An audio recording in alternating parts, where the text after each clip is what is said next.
എല്ലാവർക്കും പുതിയൊരു വീഡിയോയിലേക്ക് സ്വാഗതം കേട്ടോ. ഇന്നത്തെ വീഡിയോ എന്താണെന്ന് വെച്ചാൽ കപ്പപ്പൊടി എങ്ങനെയാണ് തയ്യാറാക്കുന്നത് എന്നുള്ളൊരു വീഡിയോയാട്ടോ.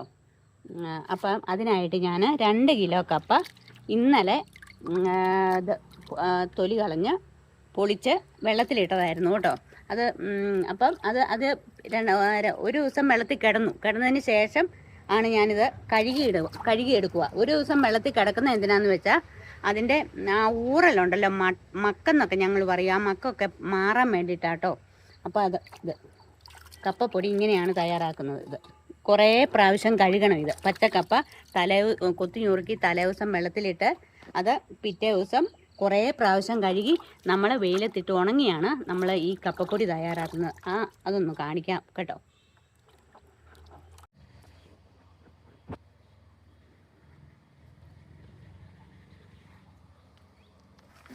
അപ്പം ഇത് ഭയങ്കര വെയിലാണ് ഇവിടെ. പൊക്കത്തിലാണല്ലേ വെയിൽ നന്നായിട്ട് കിട്ടും.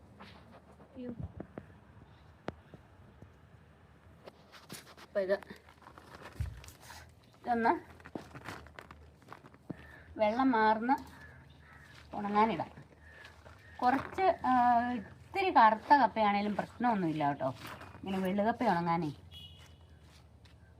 ഉണങ്ങി, അതുകൊണ്ടാണ് നമ്മൾ കപ്പപ്പൊടി തയ്യാറാക്കണം. ഇനിയിപ്പോൾ ഒരു 2-3 ദിവസം കഴിയുമ്പോഴത്തേനും ഉണ്ടല്ലോ നന്നായിട്ട് ഉണങ്ങി വരും ഇത്. അപ്പം നമുക്ക് എന്താ മിക്സിക്കകത്തിട്ട് പൊടിക്കാം, എളുപ്പമുണ്ട്. മിക്സിയൊന്നും പോകില്ല കേട്ടോ, നല്ല കട്ടി. ഇത് ഇങ്ങനെ ഞാനങ്ങനെ മിക്സിക്കകത്തിട്ടാ, വേറെ ഒരിടം കൊണ്ട കൊടുക്കണ്ട. ഇപ്പം കുറച്ച് പൊടിക്കുള്ള കുറേ ഇനിയും വേണം. ഇപ്പം കുറച്ച് പൊടിക്കുള്ളതേ ഉള്ളൂ. 2 കിലോ കപ്പയല്ലേ ഉള്ളൂ.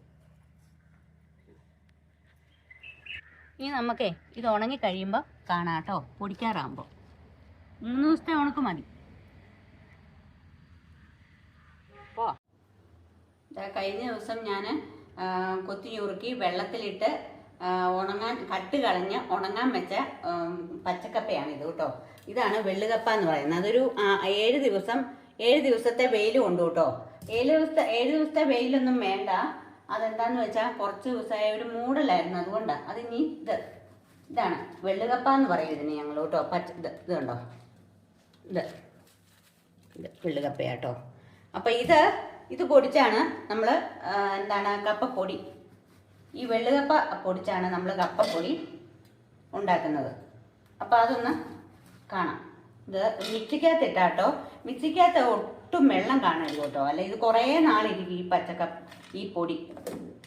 നമ്മൾ നന്നായിട്ട് കട്ടും കളഞ്ഞ് നന്നായിട്ട് ഉണങ്ങിയത്, വെയിലത്ത് വെച്ച് ഉണങ്ങിയതാണ്. അപ്പം അത് പോവില്ല, കുറേ നാളത്തേന് പോവില്ല.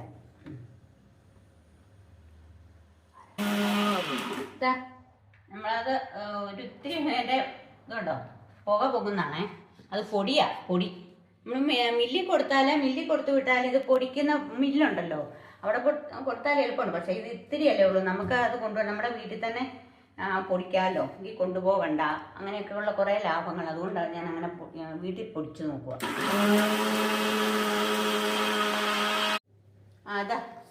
ഇതുണ്ടോ പൊടിഞ്ഞു കേട്ടോ. ഇത് വേണമെങ്കിൽ ഞാൻ അരിപ്പയ്ക്കകത്തിട്ട് അറിയില്ല, നമ്മൾ അരിപ്പയ്ക്കകത്തിട്ടാലേ അതിനകത്ത് തരി ഉണ്ടോയെന്ന് അറിയുള്ളൂ. ഇങ്ങനെ വേണമെങ്കിൽ നമുക്കിതൊന്ന് ഇങ്ങനെ തെള്ളിയെടുക്കാം കേട്ടോ, അരിപ്പയിലിട്ടേ. ഇത് കണ്ടോ, ഒട്ടും തരി വരാതിരിക്കാൻ വേണ്ടിയിട്ടാണ്. പക്ഷെ പുട്ടൊക്കെ ഉണ്ടാക്കാൻ നമുക്ക് ഇത്തിരി തരിയുള്ളതല്ലേ നല്ലത് കേട്ടോ. ഇതിങ്ങനെ നമുക്ക് ഇത് കണ്ടോ വീട്ടിലിത് എത്ര നൈസായിട്ട് ഇത് കണ്ടോ കപ്പപ്പൊടി. ഇത് എത്ര നൈസാണ്. നമുക്ക് ബാക്കിയും കൂടെ ഞാൻ പൊടിച്ചെടുക്കട്ടെ കേട്ടോ. കണ്ടോ, ഇത് ഞാനൊരു മിക്സിക്കകത്ത് ഒരു 5 മിനിറ്റ് കൊണ്ട് ഞാനിത് പൊടിച്ചു കഴിഞ്ഞു കേട്ടോ. എല്ലാവർക്കും ഒരു തോന്നലുണ്ട് ഇത് മിക്സിക്കകത്തിട്ടാൽ മിക്സി പോകുന്നില്ല കേട്ടോ. നല്ല കനം കുറച്ചാണ് ഞാനത് കൊത്തി ഞുറുക്കിയത്. അത് പച്ചക്കപ്പ 7 ദിവസത്തെ വെയിൽ കൊള്ളിച്ച് നന്നായിട്ട് ഉണങ്ങിയിട്ട് ഞാൻ ഇത് മിക്സിക്കകത്തിട്ട് പൊടിച്ചെടുത്താ കേട്ടോ. ഇത് കണ്ടോ, നൈസായിട്ടുള്ള പൊടി. ഇങ്ങനെയാണ് കേട്ടോ നമ്മൾ കപ്പപ്പൊടി തയ്യാറാക്കുന്നത്. നമ്മുടെ സൂപ്പർ മാർക്കറ്റിലൊക്കെ ഇതിന് നല്ല വിലയാണ് ഒരു പാക്കറ്റിനൊക്കെ. ഇതിപ്പോൾ ഏകദേശം 2 കിലോയോളം പച്ചക്കപ്പ ഉണ്ടായിരുന്ന എനിക്ക് തോന്നണേ. ഇതിപ്പോൾ ഒരു കിലോ കാണും കേട്ടോ. പൊടിയാക്കുമ്പോൾ അത് കുറയുമല്ലോ. ഇത് നമുക്ക് പല സാധനങ്ങൾ ഉണ്ടാക്കാം. ഇതുകൊണ്ട് പല പുട്ടുണ്ടാക്കാം, അടയായിട്ട് ചൂടാം, അങ്ങനെ പല പല സാധനങ്ങൾ ഇതുകൊണ്ട് നമുക്ക് നല്ല ടേസ്റ്റുള്ളതാട്ടോ. നമ്മൾ വീട്ടിൽ ഉണ്ടാക്കുന്നതല്ലേ, വീട്ടിൽ നമ്മുടെ തന്നെ വേറെ പൊടികളല്ല എന്നാണ് ഞാൻ ഉദ്ദേശിക്കുന്നത്. അരിപ്പൊടി അങ്ങനെയൊക്കെയുള്ള പൊടികൾ വെളിയിൽ നിന്ന് മേടിക്കുന്ന പോലെയല്ല ഈ കപ്പ. നമുക്കുള്ള സമയത്ത് സീസൺ കാലത്ത് ഞങ്ങളിങ്ങനെ പല സാധനങ്ങൾ ഇതുകൊണ്ട് ഉണ്ടാക്കി വെക്കും കേട്ടോ. എന്താണെന്ന് വെച്ചാൽ മഴക്കാലത്ത് നമുക്കത് ഉപകരിക്കാം. ഇപ്പം നല്ല വെയിലുള്ള സമയമല്ലേ. അപ്പോൾ ഇത് കണ്ടോ, നന്നായിട്ട് ഇത് കപ്പപ്പൊടി ഇത് കണ്ടോ, നല്ല എളുപ്പമാണ് കേട്ടോ.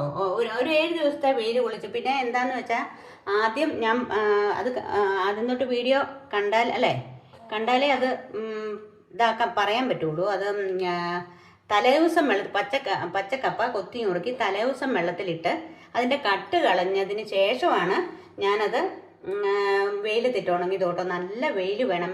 പക്ഷേ എനിക്കെന്താന്ന് വെച്ചാൽ ഞാനത് ഉണങ്ങിയപ്പം അത് വെയിലത്തിട്ടപ്പം തൊട്ട് വെയിൽ കുറവായിരുന്നു. അതുകൊണ്ട് ഒരിത്തിരി താമസിച്ചു. അല്ലെ ഒരു 3-4 ദിവസം കൊണ്ട് ഈ കപ്പ ഉണങ്ങും. പച്ചക്കപ്പ അങ്ങനെ വാട്ടാതെ ഉണങ്ങുന്നതിനാണ് വെള്ളുകപ്പ എന്ന് പറയുന്നത് കേട്ടോ. ഇത് കണ്ടോ. അപ്പോൾ ഇതുകൊണ്ട് നമുക്കിത് കണ്ടോ, ഇങ്ങനെയാണ്. അപ്പോൾ ഈ വീഡിയോ ഞാൻ ഇവിടെ വെച്ച് വൈൻഡപ്പ് ചെയ്യുക കേട്ടോ. അപ്പം അടുത്ത വീഡിയോയുമായി വരുന്നവരെ ബൈ. അപ്പോൾ അതിനു മുമ്പ് ആദ്യമായിട്ട് നമ്മുടെ ചാനൽ കയറുന്നവരാണെങ്കിൽ ഒന്ന് സബ് ചെയ്യണം കേട്ടോ. ലൈക്ക് ചെയ്യണം, ഷെയർ ചെയ്യണം, കമൻറ്റ് ചെയ്യണം. എന്നാലല്ലേ നമുക്ക് കമൻറ്റ് ചെയ്താൽ മാത്രമല്ലേ എന്തെങ്കിലും കുഴപ്പമുണ്ടെങ്കിൽ അത് നിങ്ങൾ എന്താണേലും പറഞ്ഞോളൂ കേട്ടോ. അതൊക്കെ തിരുത്തി വേണ്ട അടുത്ത വീഡിയോയുമായിട്ട് എനിക്ക് നിങ്ങളിലേക്ക് വരാം കേട്ടോ. എല്ലാവരും ഒന്ന് കാണണേ. വീണ്ടും